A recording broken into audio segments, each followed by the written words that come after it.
Sir, kamusta? A little bit nervous. Okay.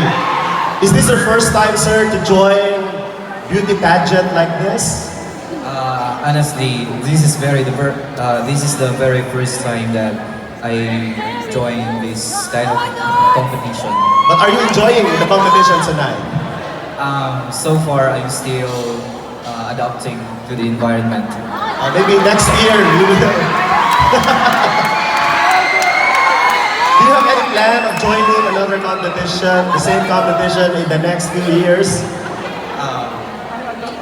Depending on the situation. It all depends on the situation.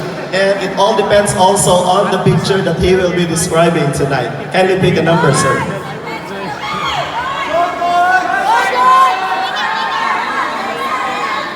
Alright. Picture number 9.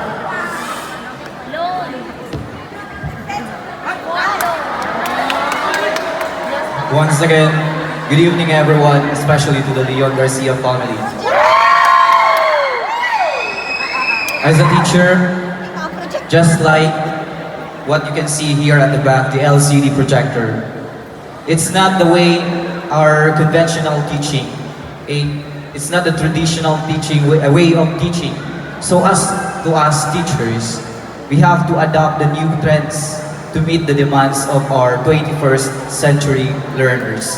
Thank you. Well said, candidate number 1. So this portion is brought to you by Epson LCD. Kung gusto mong magturo, gumamit ng LCD. Alright, let's proceed to our next candidate. Candidate number 2, please. Hi sir, how are you tonight? I'm quite nervous but I'm fine. So I noticed sir that during the self-introduction, you were so energetic.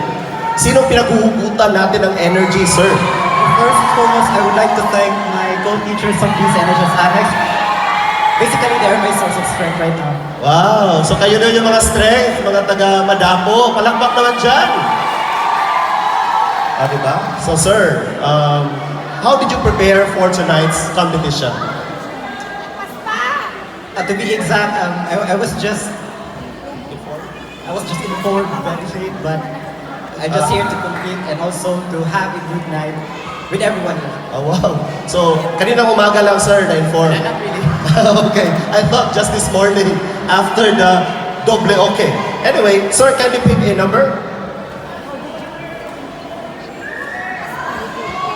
Alright, candidate number 2 picks picture number 10.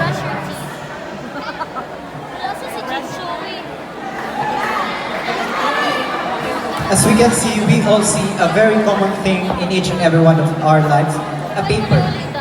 So a paper is just like our students.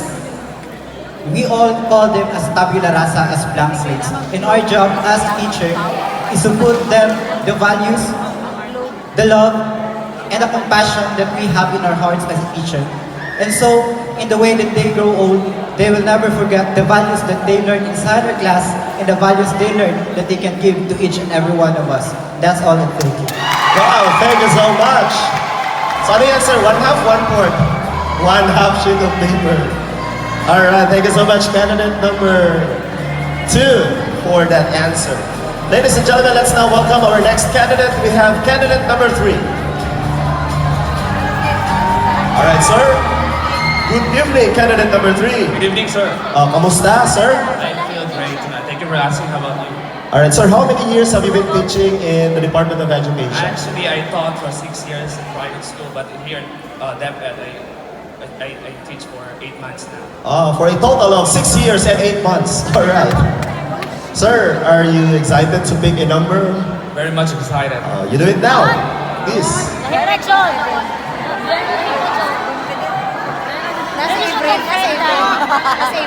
Sir, before answering the question or describing the picture, would you like to greet all your supporters there at the back? Yes, of course. I would like to greet everyone a happy World Teachers Day, and also would like to greet my Santa Ana family, especially my happy family. And also would like to greet my fiancé who's there. Where is she? Good evening. Thank you for supporting me. Oh, yun. Ay, nahi pa na nitindog. Module na siya. Module siya? Module ka. Ah, there. Over there. Alright. Okay, you pick picture number 2.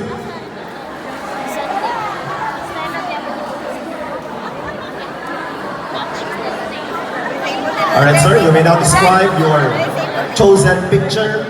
Now, Okay. I see a table. A teacher's table has 4 legs, and it symbolizes the 4 pillars of learning. And that is the learning to know, learning to live together, learning to do, and learning to be. That would be all. Good evening. alright, thank you so much, candidate number 3. I see a paper on the top of the table. What kind of paper is that? Form siguro to sa One Network Bank.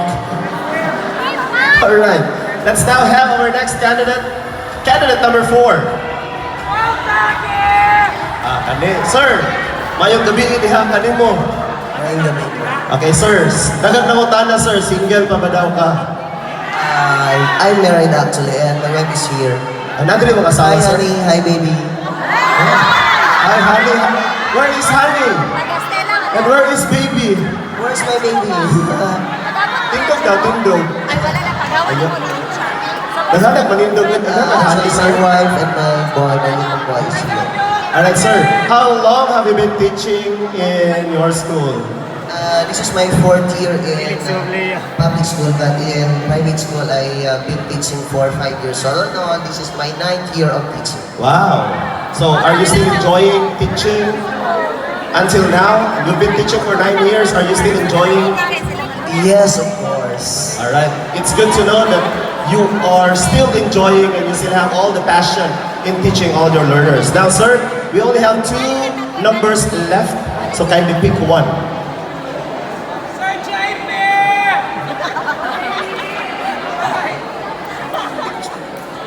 Alright, ladies and gentlemen, picture number 3.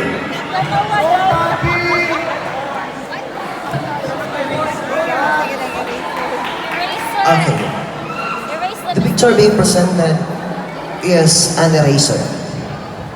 An eraser is simply a thing in a classroom that is used to erase the writings on the board and to erase possible mistakes on the board. Just like the life of a teacher, we teachers, we are not perfect. That is why we have eraser in the classroom, because every time we can commit mistakes, we are given chance to do things, to make it right, to correct it again. And we are here, teachers, to make difference in the life of the classroom, of our students. And I thank you. Alright, thank you so much. Candidate number 4. Please be reminded, teachers, that the eraser is for erasing, not for throwing. Alright. Alright, ladies and gentlemen, let's now have our next candidate. Last but definitely not the least, candidate number 5.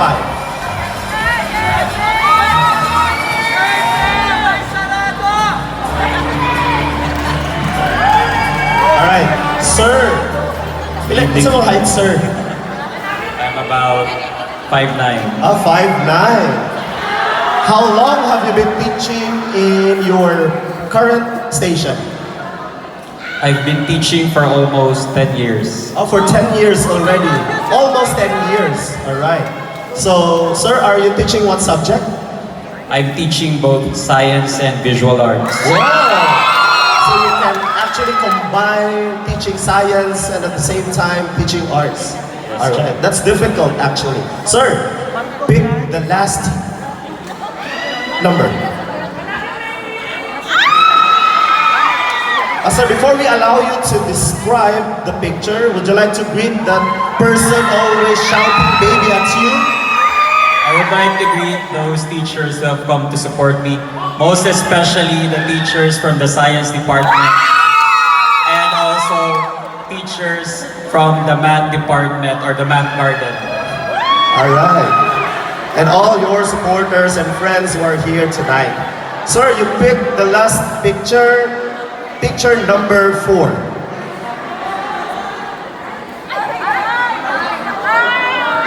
You may now describe the picture. The picture in front of you is an armchair. An armchair is a tool used by students to support their learning. As teachers, we are like armchairs. We try to support our students so that they can become valuable citizens of the society. We try our best so that they can be cured from their ignorance, thus liberating them from poverty, injustice, and prejudice. As teachers, we motivate our students to become critical thinkers. We motivate them so that they can soar high, exceed their limitation, and reach excellence. Good evening. Thank you so much, candidate number 5. And you've heard all the answers of our candidates of Gwapong at Gandang Guro 2019. And it's now the role of our judges to decide who will be this year's Gwapong at Gandang Guro of Cluster 1. But before we